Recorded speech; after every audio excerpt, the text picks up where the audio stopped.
that by the drill down fields there, when the commander speaks one, God, why are we a mockery to the nations?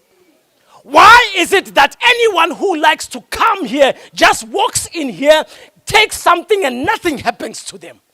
When this is your God, this is your house. Prove to us, therefore, that this is your house. And protect your house. It's not ours. It's yours. Why are we so sweating and scratching our heads when this house is yours? People have bent their hands, died trying to save God and the things of God. Brothers and sisters, let God be God and take care of his things. And don't misunderstand me that he will come down and do it. But I'm saying he will apply his resources. And my prayer is that may God put a hedge of fire around this place. So that whoever wants to come in here may just see fire and walk away. Hand this place to God. The reason why things go wrong is because people hold God's things with their dirty hands and make them theirs. I've heard people who are elders in churches who do not want to be removed. They are there because they build the church. I build this church, so I'm not going to go anywhere. Dirty hands. Once you start uttering those words, then your hands are already dirty. Nobody owns God's business or God's assets. Number 4, vigilance. Now, I wanted to explain something that the trumpet means trouble. It means threatening conflict. It means depletion of funds. It means discouragement. That's what the sound means. The trumpet means that. So when the trumpet has sounded today, and it says, and the elder stands here and says, we need more funds. He's sounding the trumpet. He says, come closer. Now you didn't get that. He's sounding the trumpet, and he says, today we need to do the floor. We need to do the ceiling. So come closer. Let's come closer. When you hear the sound of the trumpet, retreat and come closer so that we together can fight this. Number 4, vigilance.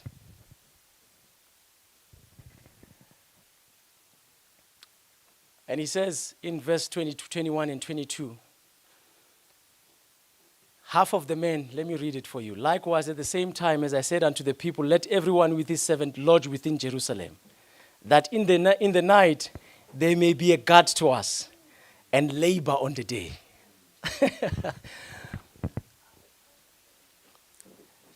You see, after I got the poster the beautiful poster with my wife, to come here, after my brother sent it to me, I put it on my status. I think it was a Thursday, and a Thursday night at 2 a.m., somebody who is a pastor sends a message, a voice note, and he says, my brother, I just saw the poster, and I just wanted to pray for you. And he prays on that voice note. And after that, he says, Amen. That's all the voice note is saying. And I respond to him and I said, this is more precious than rubies.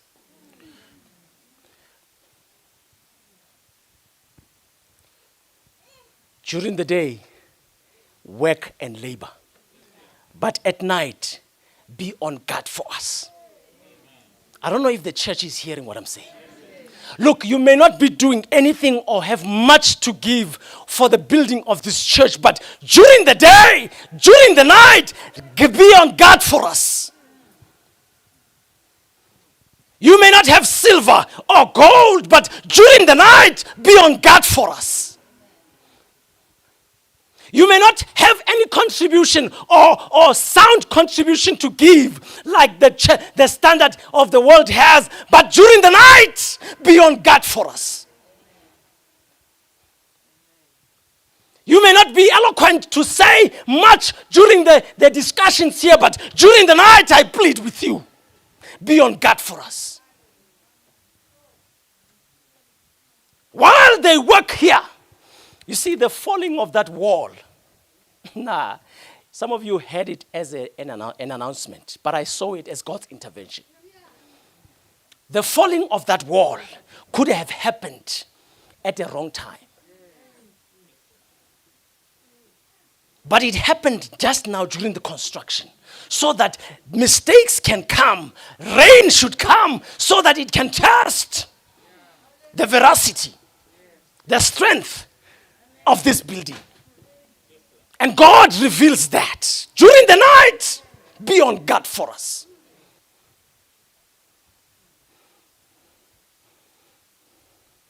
Pray by the night, work by the day. And lastly, refuse to depart from duty.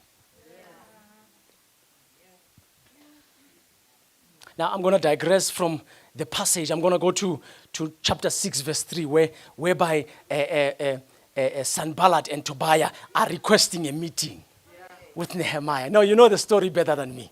They are requesting the meetings then, and they say to Nehemiah, the venue must not be at the construction site. Come down so that we can talk.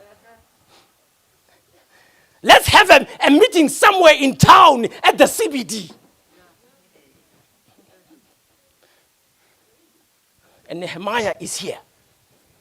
And listen to what Nehemiah is saying.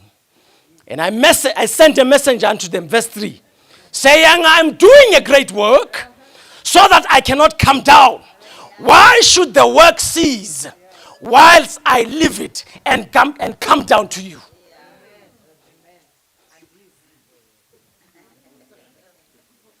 He says, I'm not coming. Count me out in that meeting.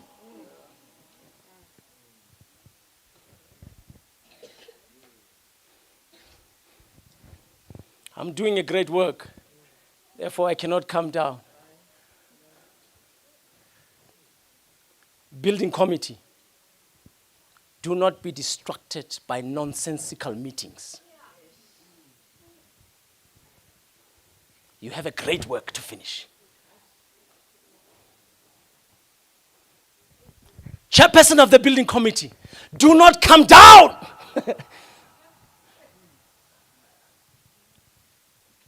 You have a great work to do. 1945. I'm done with my sermon. How did I do?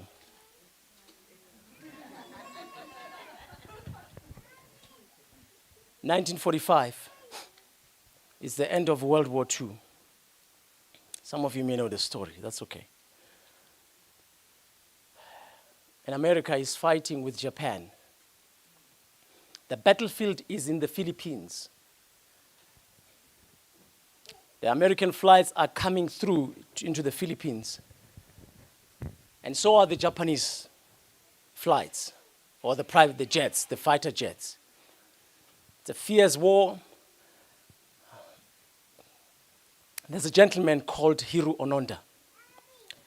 He's a Japanese soldier trained in the military to be the second lieutenant in the war. And he is deployed into Japan. And his job is to distract or to bomb the runways of the Americans so that they cannot land their planes.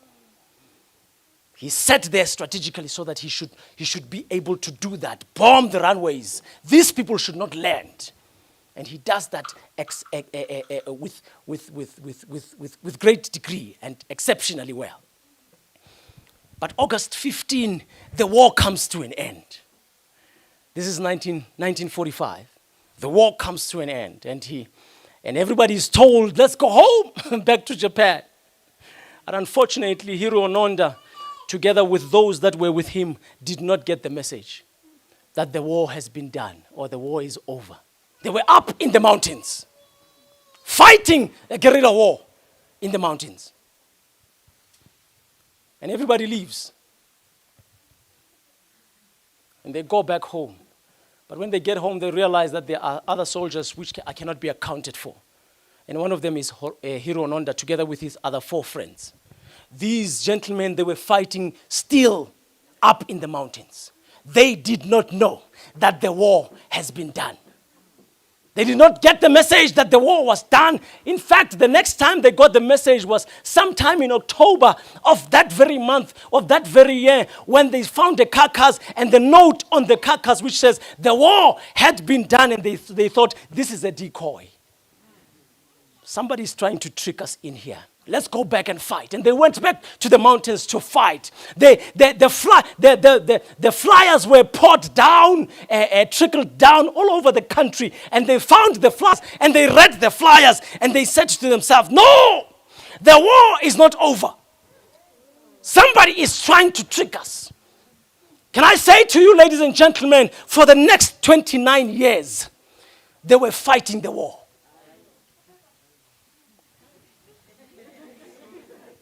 In fact, during that time, 3 of his friends, Onoda, they died. He was left alone. As he was left alone, he thought to himself about the command that he had been given. That command was saying, if you are captured, do not surrender. Do not kill yourself. We are coming to get you. This rang in his mind throughout time. If you are captured, do not commit suicide. Do not surrender. We are coming to get you. This was the voice of his commander. His commander has told him so. During that 29 years, one of the people who was a journalist who was coming to look for him actually found him. And he said to him, look, we are coming, the war is over. Can you please come home? And he says, no, I am not going home. The one who gave me the command to come to this place has not said to me, the war is over. Now his commander had retired by then, playing golf somewhere else. The government had to search for him, and they found the commander. Flew him into Japan and got into Japan 29 years later. And he walked to Onoda and he says, Onoda, I command you, drop your weapons and surrender. The war is over. Onoda took out his knife and he took out his pistol and he handed them over. That's the only time Onoda Hiro surrendered. Ladies and gentlemen, I'm saying, do not come down. Do not come down until the master who has given you the command say to you, it is time to come down. And I say to you, do not retreat, do not surrender. Until the master comes in the clouds of heaven and says unto you, ye that sleep in the dust, and they that are alive, come unto the throne of my Father. Do not surrender. Do not come down. Until the commander himself. Let Sanballat, let Tobias say whatever they want to say. Some will say, this hybrid church is a nice one. Now we can do our things in the morning and go to do shopping in the afternoon. And I say, a lot of nonsense. Do not come down. Do not surrender because of circumstances. Do not come down. Do not surrender.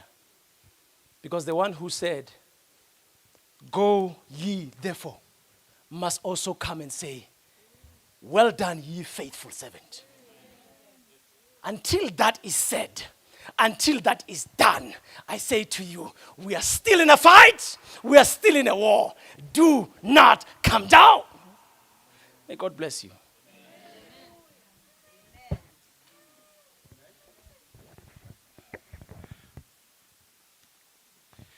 Thank you, my brother, for that wonderful message. We are still in the middle of the sermon. We are going to go out and we'll finish the sermon in the church.